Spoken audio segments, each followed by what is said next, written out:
Ever wonder which gadgets 1970s kids dreamed of? From the first Pong to the rise of Atari 2600, these iconic devices shaped today's tech world. Let's relive the memories. Pong. Fast forward to 1975, and home entertainment was about to change forever with the release of Pong by Atari. Remember the thrill of bringing the arcade home? No more quarters, no more lines, just endless hours of gameplay right in your living room? Pong was simple. 2 sticks, a square ball, and the challenge of keeping that ball in play. But do you recall the excitement of watching that tiny square bounce back and forth? The tension rising as you and your friends battled it out? It was the first true home video game console, and despite its simplicity, it became an instant sensation, especially around Christmas. Imagine families gathered around their TVs, competing in what was essentially a digital version of table tennis, feeling the rush of victory when you finally beat the high score. Pong didn't just create a new form of entertainment, it created a new culture of gaming at home. But this was just the beginning, setting the stage for the explosion of the video game industry that would define the 1980s and beyond. Speaking of explosions, let's jump into the gadget that blew open the doors of home gaming. Next up, the Atari 2600. Atari 2600.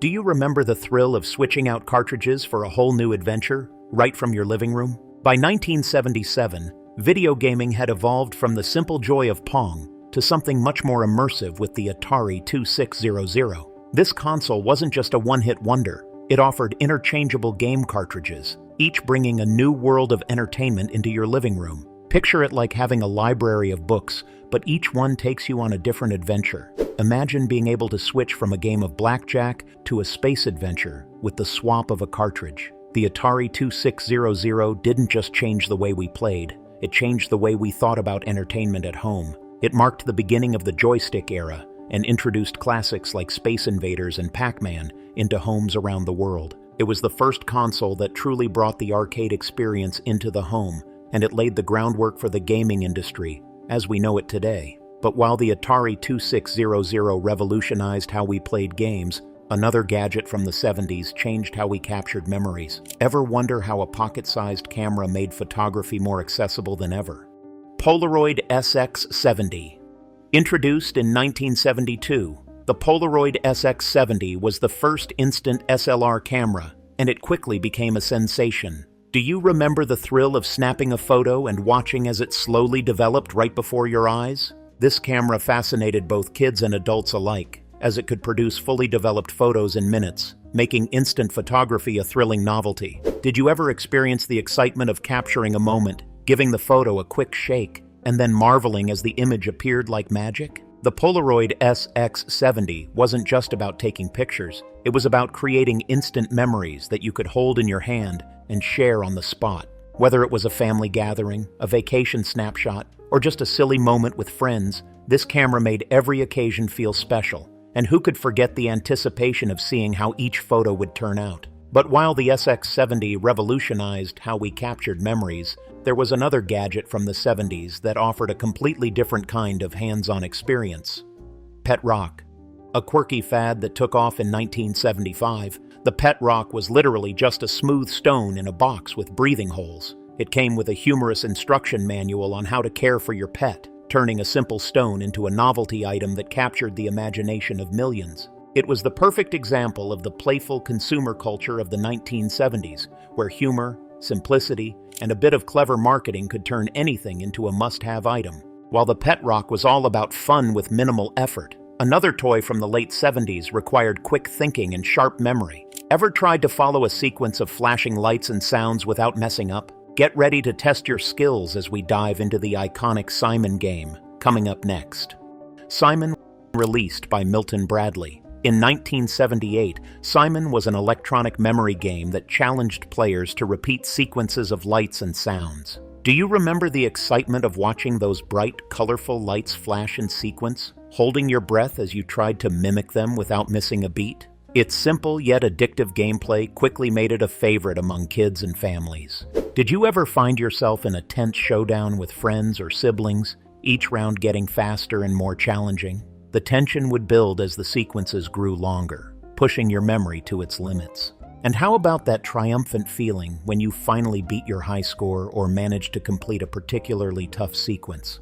Simon wasn't just a game. It was a test of memory and concentration that brought people together, sparking countless hours of fun and friendly competition. Even today, the sound of those tones can instantly transport you back to those nostalgic moments of intense focus and laughter. But while Simon was about testing memory, the 70s also saw the rise of educational gadgets. Interested in how technology made learning math fun? Pocket Fisherman. Ever had the urge to drop everything and go fishing at a moment's notice? In the 1970s, not all gadgets were about electronics. Some turned everyday activities into an adventure. Enter the Pocket Fisherman by Ronco, a gadget that made fishing as spontaneous as a walk in the park. Like a Swiss Army knife for anglers, this foldable fishing rod was small enough to fit in your glove compartment, complete with its own tackle box and pre-wound reel. It wasn't just a clever invention, it was a cultural phenomenon, thanks to Ronco's catchy as seen on TV commercials. The Pocket Fisherman captured the imagination of many, turning weekend fishing into a convenient, on-the-go activity. While it might seem like a simple gadget today, it's a reminder of how the 1970s were filled with inventions that made life more fun and spontaneous. But let's think about the leap from everyday gadgets to a new way to play. What if you could bring the arcade into your living room? Up next, the Magnavox Odyssey did just that, and it's a story you won't want to miss. Magnavox Odyssey. In 1972, something truly groundbreaking happened. The Magnavox Odyssey hit the market as the world's first home video game console. Before this, video games were only found in arcades, but now you could bring the fun straight into your living room. The Odyssey was a far cry from today's hyper-realistic games. It could only display 3 dots and a vertical line on the screen. Yet, with those simple elements, it could create over 20 different games, from tennis to haunted houses. Imagine it like playing chess. Simple pieces, but endless possibilities. Kids didn't just get a console. They got plastic overlays for their TV screens, cards for different game scenarios, and a new way to play. This wasn't just a toy, it was a revolution that would lead to the rise of the gaming industry we know today. And while the Odyssey was innovative, it paved the way for another iconic console, the Atari 2600, which would take gaming to new heights just a few years later. Speak and Math. Following the success of the Speak and Spell, Texas Instruments introduced the Speak and Math in 1978. This educational toy helped kids improve their math skills with a similar speech synthesizer, making learning fun and interactive. Imagine it as your personal math tutor, but in a fun and engaging format. With its engaging voice prompts and challenging questions, Speak and Math turned what could have been boring drills into an exciting game, motivating kids to practice their arithmetic in a whole new way. It wasn't just about numbers, it was about creating a connection between education and technology, making learning feel like play. But while kids were busy sharpening their math skills, another craze was taking over that had nothing to do with schoolwork. Ever wonder how a galaxy far, far away ended up right in kids' toy boxes? Stick around as we dive into the phenomenon of Star Wars action figures and their impact on a generation. Star Wars action figures. Do you remember the thrill of watching Star Wars for the first time and wishing you could bring that galaxy far, far away into your own home? After the release of Star Wars in 1977, Kenner's line of Star Wars action figures became a must-have for kids. These small, detailed figures of Luke Skywalker, Darth Vader, and other iconic characters allowed kids to bring the epic space battles into their living rooms. Imagine it like having a piece of the movie in your hand, ready to create new adventures. With these toys, you could recreate your favorite scenes, imagine new adventures, and immerse yourself in the Star Wars universe in a way that felt real and personal. The action figures weren't just toys, they were gateways to endless imagination.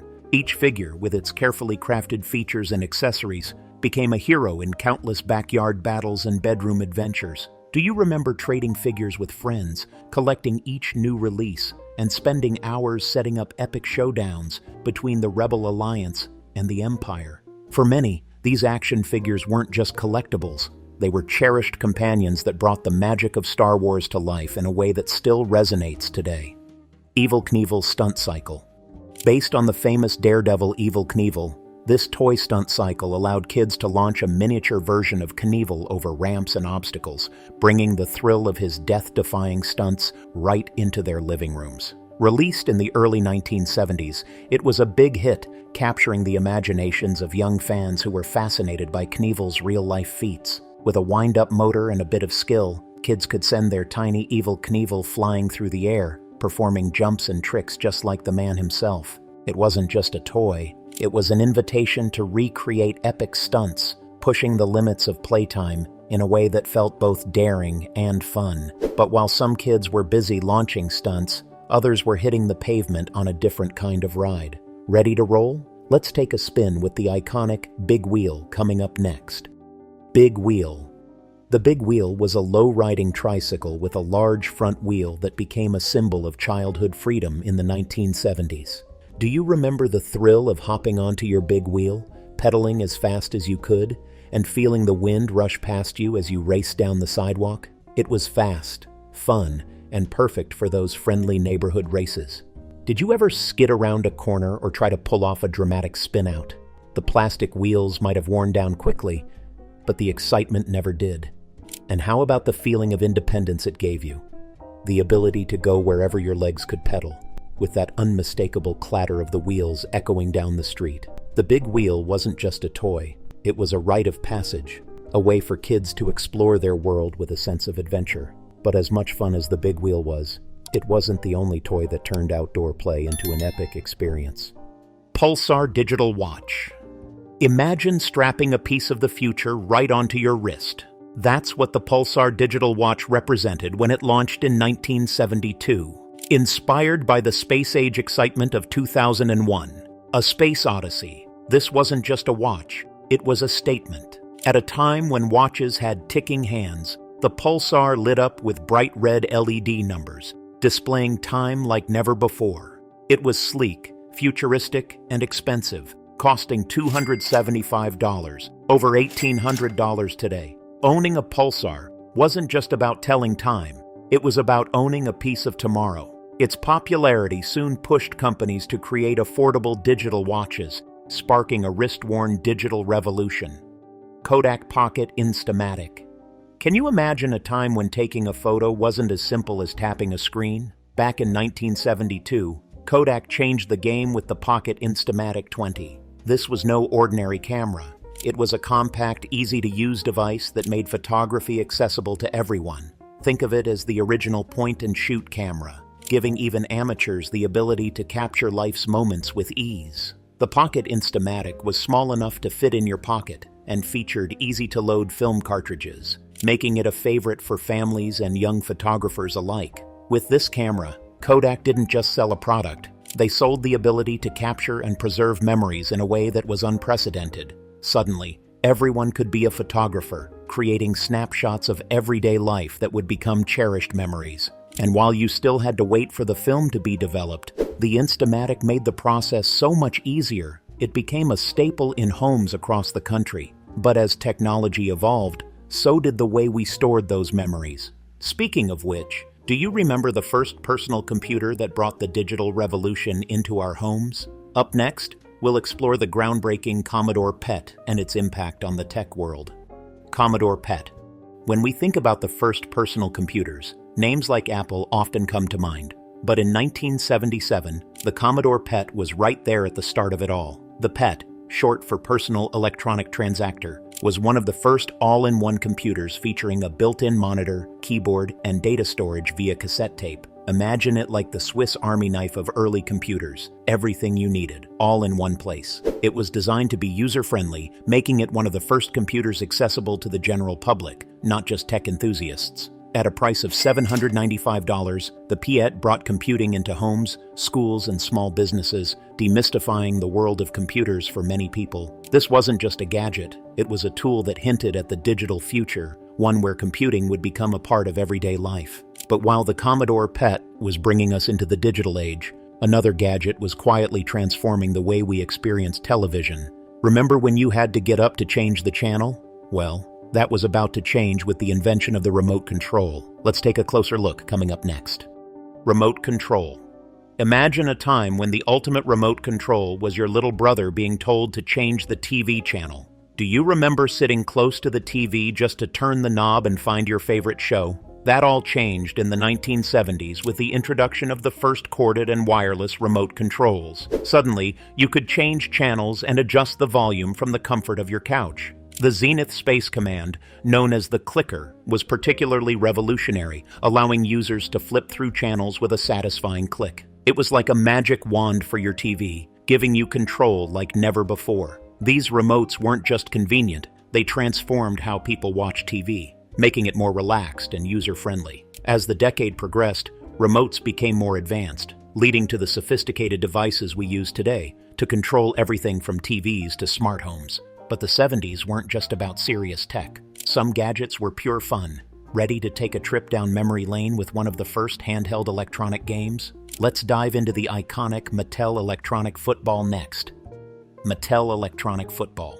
Before we had smartphones filled with complex games, there was Mattel electronic football, a simple handheld game that took the world by storm in 1977. Imagine controlling a blinking light on a small screen, navigating past obstacles to score touchdowns, all with the click of a button. Do you remember the thrill of finally making it to the end zone, or the friendly competition with friends to see who could get the highest score? It was the first truly portable electronic game that allowed you to play football anywhere, anytime. And despite its basic gameplay, it captured the hearts of young sports fans across the country, paving the way for the portable gaming devices that would follow. This game wasn't just about entertainment. It was about giving kids the power to play wherever they were, a concept that would evolve into the gaming culture we know today. But while Mattel electronic football was about fun and games, another gadget from the 70s was all about serious calculations and technological innovation. Curious about the first programmable handheld calculator? Stick around as we dive into the incredible HP 65 next. HP 65 calculator. Can you imagine a time when complex calculations required bulky machines or even pen and paper? In 1974, Hewlett-Packard introduced the HP 65, the world's first magnetic card-programmable handheld calculator. Think of it as the Swiss Army knife for scientists, a calculator and mini-computer all in one. At nearly $800, it was a serious investment, but for engineers and scientists, it was a game changer. The HP 65 wasn't just a calculator. It was a portable computer that could store programs and perform complex calculations with the swipe of a magnetic card. This made it an essential tool for professionals who needed to crunch numbers on the go. In fact, it was so advanced that NASA astronauts used it during missions in space to adjust their spacecraft's positions. The HP 65 set a new standard for what portable technology could achieve, paving the way for the sophisticated handheld devices we carry with us today. ViewMaster.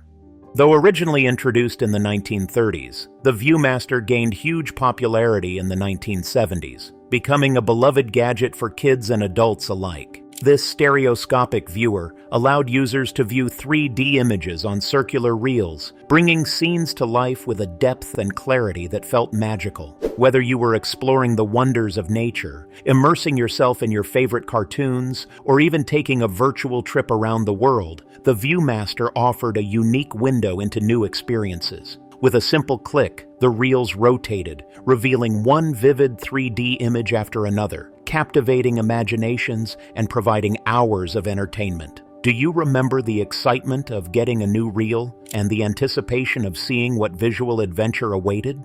Lite-Brite.